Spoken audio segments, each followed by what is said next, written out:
A contramano.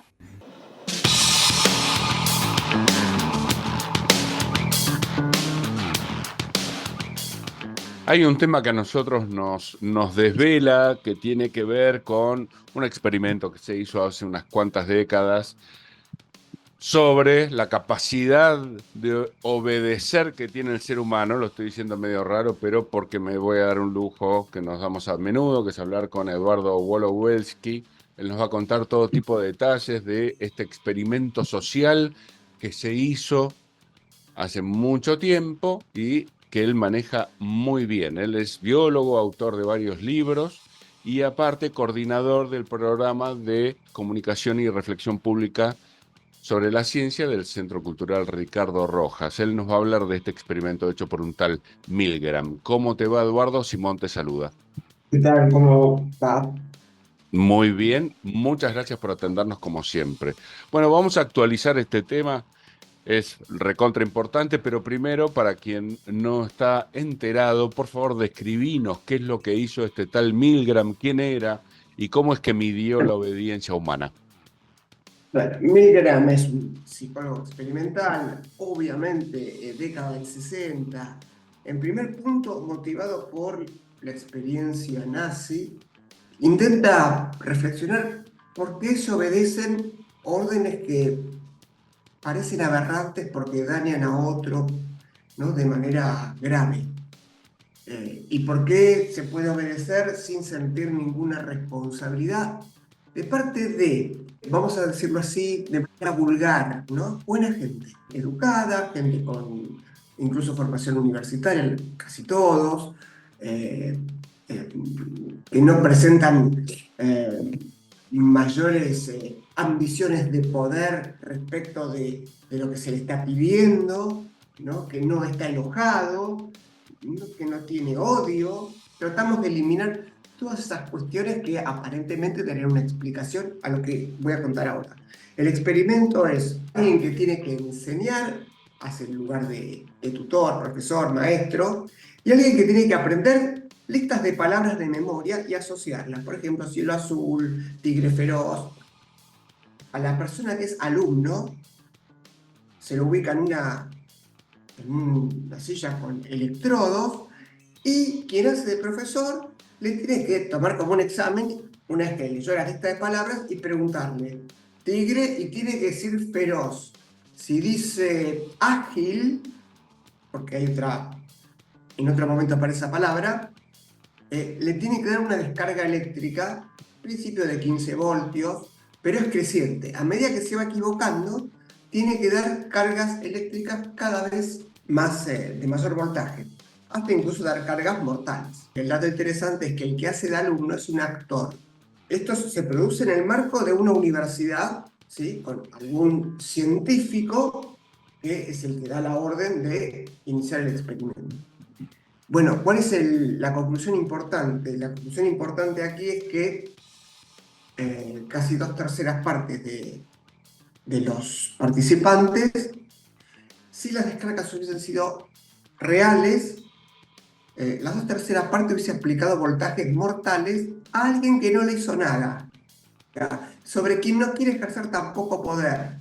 Simplemente es alguien que en cierta condición obedece a una estructura porque cree que está bien, porque eso implica lealtad, ¿sí?, implica seguir las reglas del juego sociales que se imponen, pero no hay ni deseo de poder ni odio, ¿sí? Y este es el dato interesante. ¿Estaban en un mismo Bueno, ámbito, uno al lado del otro?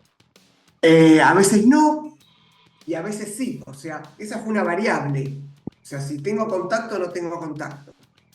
El problema interesante es que el contacto no redujo el nivel de respuesta de quién debía dar la descarga. Y este es un dato interesante, porque a veces imaginamos que estar cara a cara o tener un contacto físico disminuiría eso, ¿sí?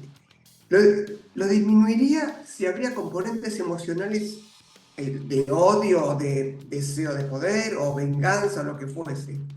Pero el dato interesante acá es que eso no es lo que está en juego. Y Lo que está en decime, juego es... aquellos que eran los verdaderamente observados, aunque no lo supieran, los que estaban aplicando esa Sí. supuesta electricidad, ¿empezaban a desarrollar algún tipo de placer sádico o No, simplemente no, obedecían? tampoco, tampoco.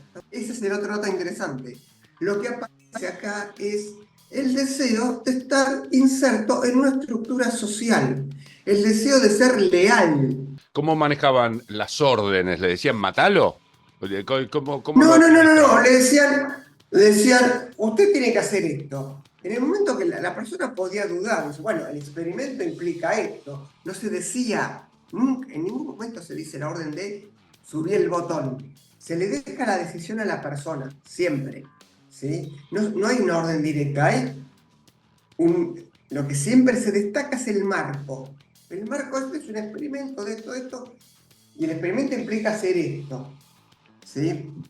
Y entonces el dato interesante es que ya, y eso de hecho Milgram lo destaca en su obra que se llama Obediencia a la Autoridad, un libro que volvió a publicar Capitán Swing hace unos años, lo destaca como un hecho notable, que tenemos que salir de los sistemas totalitarios, donde, bueno, la crítica es evidente. El problema de esta obediencia, que es una obediencia por intento de pertenecer o permanecer dentro de una estructura social, ¿sí? Nos involucra en estructuras que llamamos, o en sociedades que llamamos democráticas, y ahí está el verdadero nudo gordiano o problema, ¿no?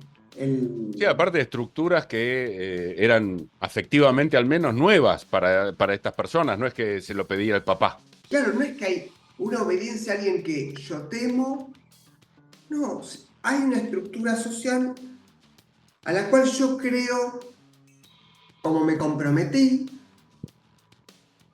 le ofrezco mi lealtad, mi coherencia, mi compromiso. ¿Sí? El Y otro dato decime, estos interesante es que observados, involuntarios asesinos, ¿se quejaban o simplemente a mansamente? veces podían dudar, por supuesto, podían dudar, etcétera, porque había veces que el actor simulaba ataques cardíacos, se quejaba de dolores, etcétera. Sí, algunos podían dudar. Lo interesante es el resultado final, que es entre quien duda, no duda, etcétera. Solo la tercera parte se niega a continuar. Las dos terceras partes continúan. Y esta es una cuestión muy conflictiva para este tiempo que vivimos hoy. Un tiempo que no admite casi sutilezas, no admite los peros, los sin embargo, tiene una estructura, es tan complejo el mundo, pero a su vez, dominado por los medios digitales, ha llevado a una visión dicotómica de las cosas. ¿No es así? Este tema de la obediencia que se profundiza muchísimo, muchísimo. Sí, Porque, aparte es peligrosísimo, obviamente me interesa mucho tu opinión, es peligrosísimo porque el ser humano, esto lo agrego yo, por lo menos en este momento, en este país, digamos, puede sentir autoridad de una abstracción, simplemente de las multitudes. Se siente observado por las multitudes, regido, mandado. Así que digo, esa obediencia es una activación peligrosa en nuestros comportamientos, digamos. bueno, yo diría, la cuestión es tan severa, y es severa para esta época, que tomemos el tema de la educación, que siempre es como el comodín, donde a todos le atribuyen los males de la sociedad o la solución mágica de todos los dramas que vivimos, ¿no? Correrse un poco de la lealtad que se supone uno debe, hoy es más difícil que en otros momentos. Salirse del discurso políticamente correcto es casi imposible. Interesante, muy interesante lo que decís, sobre todo porque se supone, yo no acuerdo, pero se supone, muchos lo dicen, que estamos en el momento de mayor libertad individual, ¿verdad? Es así. No, realmente es falso. Eso es una, es, es, ese es yo podría decir, casi la fantasía con con la que nos manejamos. Yo creo que, por el contrario, estamos en un momento, voy a utilizar un término que siempre le adjudican a la Edad Media, bastante oscurantista, de mucha ignorancia no reconocida. Es interesante la ignorancia reconocida. Ahora, cuando no es reconocida es bastante más dramático, ¿no? Además, uno puede salirse del libreto, ¿no? Eh, para promover cierto pensamiento. Incluso hoy es difícil jugar ese juego del famoso abogado del diablo. Me pongo en una posición que no es la mía solo para empujar la crítica, la reflexión, etc. Eso es casi hoy muy difícil de hacer. Entonces, estamos todos enmarcados en el deseo de que no nos digan que somos incorrectos o políticamente incorrectos, etc. Si yo la crítica al concepto de pueblos originarios, porque para mí tiene una connotación esencialista. Están desde el origen, no sabemos el origen de qué. Una cosa es decir pueblos americanos, no estoy negando su existencia previa. Voy con esa crítica. Tengo la obligación de llevar esto a una reflexión, porque hay un esencialismo que me parece complicado para cualquier estado, nación, pueblo, lo que fuese. Ahora, hacer este planteo es casi imposible. Automáticamente uno se ubica en un lugar casi, yo diría, casi juzgado criminalmente, que pretende no reconocer derechos, etc. Lo cual es falso. ¿Sabés? A mí lo que me preocupa es la exigencia constante a la obediencia, en este caso conceptual, etc., ¿sí? Y a la imposibilidad de hacer un ejercicio incluso del pensamiento, de decir, ¿podría esto no ser correcto? De hecho, creo que el 12 de octubre se llama Día de la Convivencia en la Diversidad Cultural. Y yo digo, ¿y esto qué tiene que ver con el hecho Fue histórico que ocurrió? una Claro, convivencia un poquito sangrienta, ¿no? ¿Vos qué decís? sí, cambiamos el Día de la Raza, que está claro, yo acuerdo con la crítica que se llama el Día de la Raza.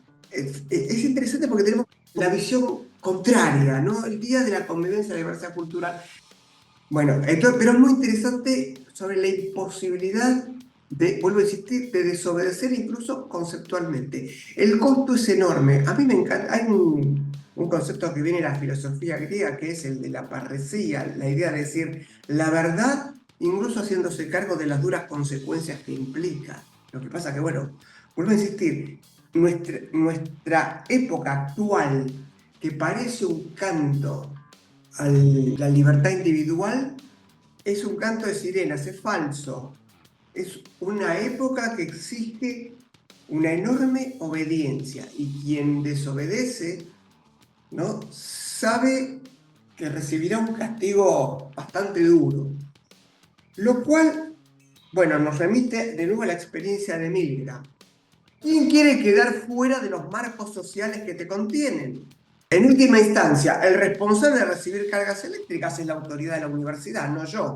Y decime, Eduardo, porque ya a esta altura del partido creo saber a grosso modo cómo pensás, así que estos experimentos en los que nadie salía dañado a priori, sí me imagino conmocionado, porque esta gente, una vez que había descubierto que había sido capaz de matar a un ser humano sin razón, supongo que se fueron con un lindo lío mental. Pero, ¿cuándo dejaron de hacerse? Eran muy interesantes. Pero éticamente tienen un problema. Yo estoy experimentando con seres humanos, pero el experimento tiene como condición engañar sobre de qué trata el experimento al propio persona que interviene en el experimento. Con lo cual eso moralmente es inaceptable. ¿Se entiende el Hicieron planteo, muchos. no? Está muy bien lo que No, a decís. ver, fue una época, la década del 60, hubo tres muy importantes. el de la cárcel de Stanford, gravísimo, ese, digamos, el experimento donde se simula, digo, alguien tiene que ser guardiacárcel y el otro prisionero, ni el guardiacárcel es realmente un guardiacárcel, ni el prisionero cometió ningún delito de nada. Sin embargo, otorgados estos ámbitos de poder, bueno, el experimento directamente hubo que suspenderlo porque el abuso de los guardiacárceles sobre los que hacían de prisioneros había pasado todo límite, ¿sí? Con lo cual el experimento duró 5 días no más. Y el otro experimento es el de La Ola, que está en la película La Ola, que es de un profesor con sus alumnos, que esto implicó también la quita de licencia al profesor. Yo estoy de acuerdo, eso no se puede hacer en una escuela, no puedo experimentar engañando a adolescentes que de repente se dan cuenta, imagínate, alguien de 15 años que de repente dice, yo soy un asesino obediente.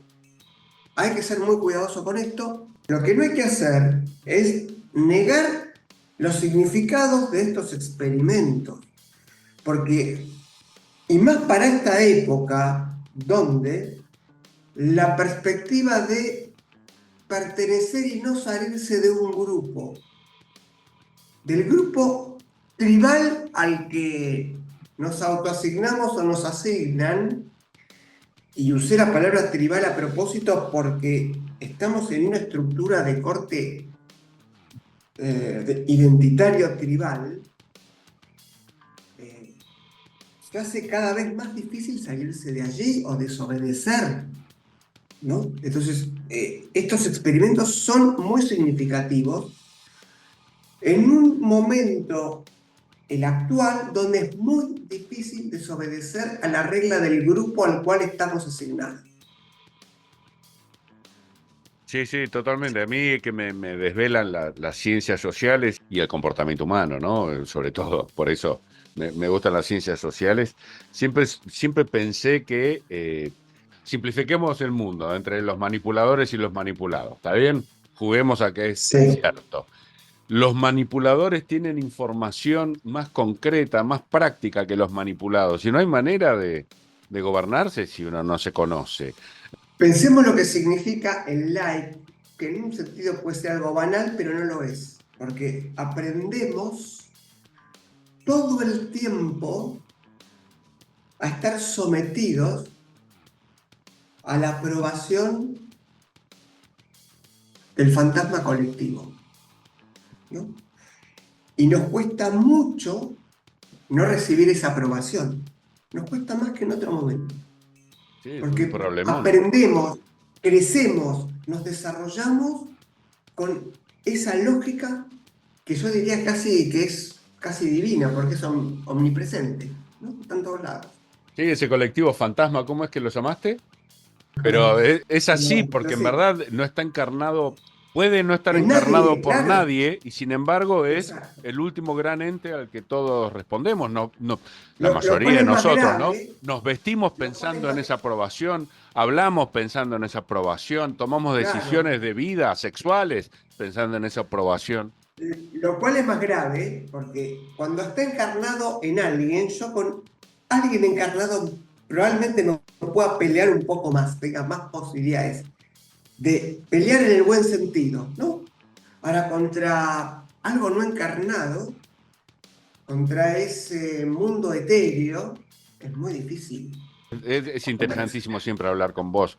Estaba pensando que aquellos que quieren representar a ese fantasma colectivo son los que en general quieren manipular a sus prójimos, ¿no? La gente buena no quiere dominar a su prójimo. Entonces, es como que ya ahí tenés una vara que no nos resulta demasiado positiva de quiénes son y qué tipo de características morales tienen aquellos que quieren representar ese fantasma encarnado. ¿Se entiende la idea?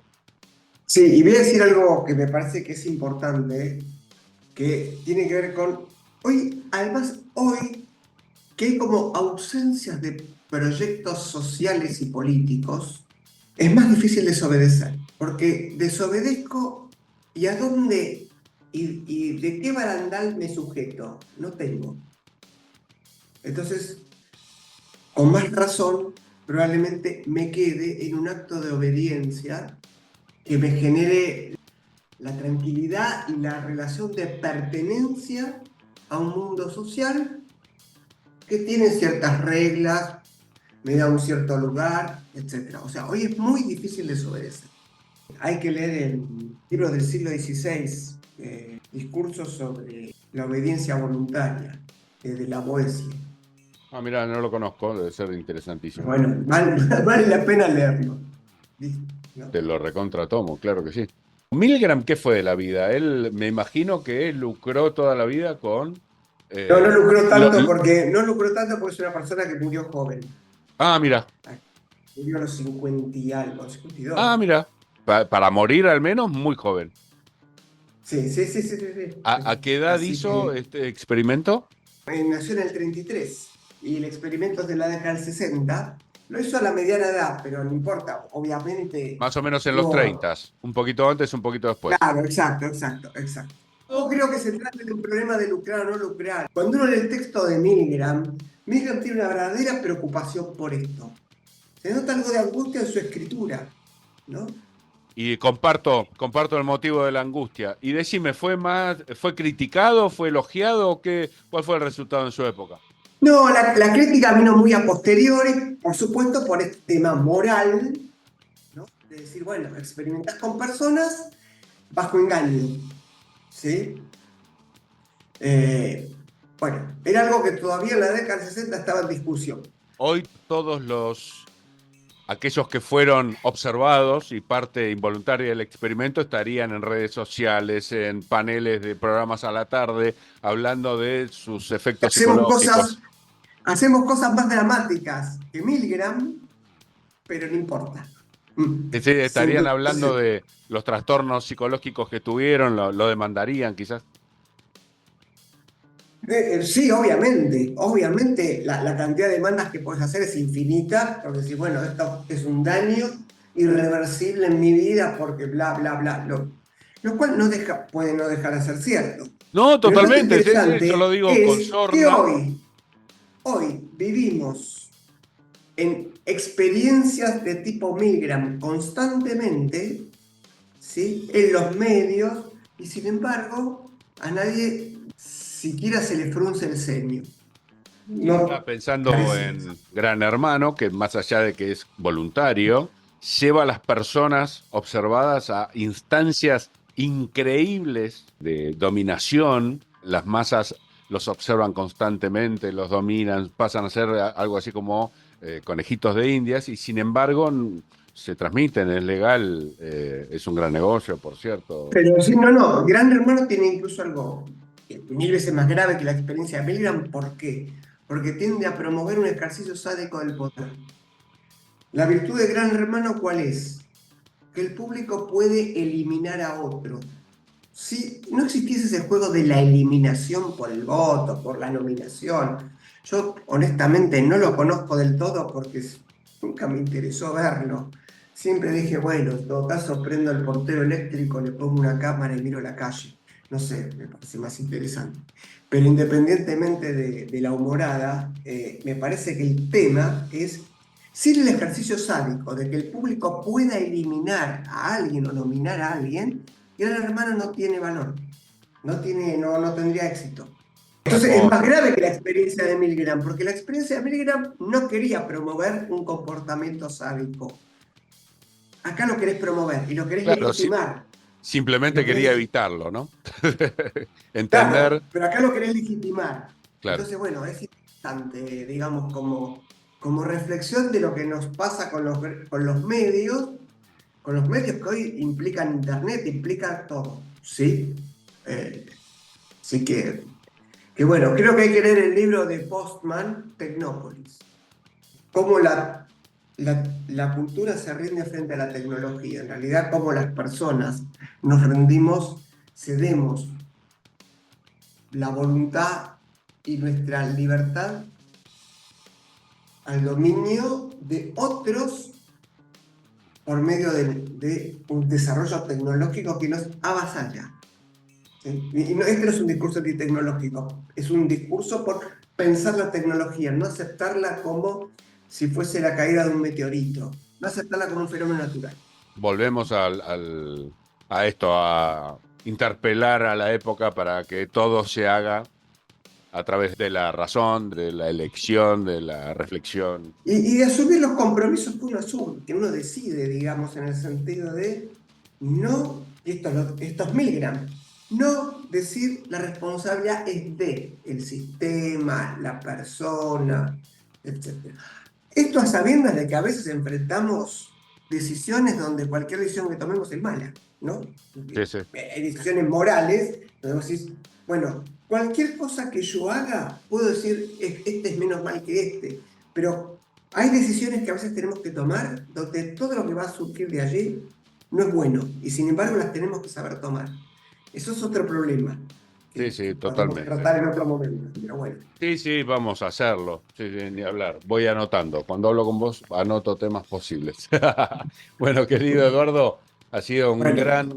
gran placer, como siempre, charlar sobre esto y no dudes que si tenés ganas, volveremos a hacerlo en el futuro. Te mando un abrazo muy grande. Bueno, gracias a ustedes, nos vemos.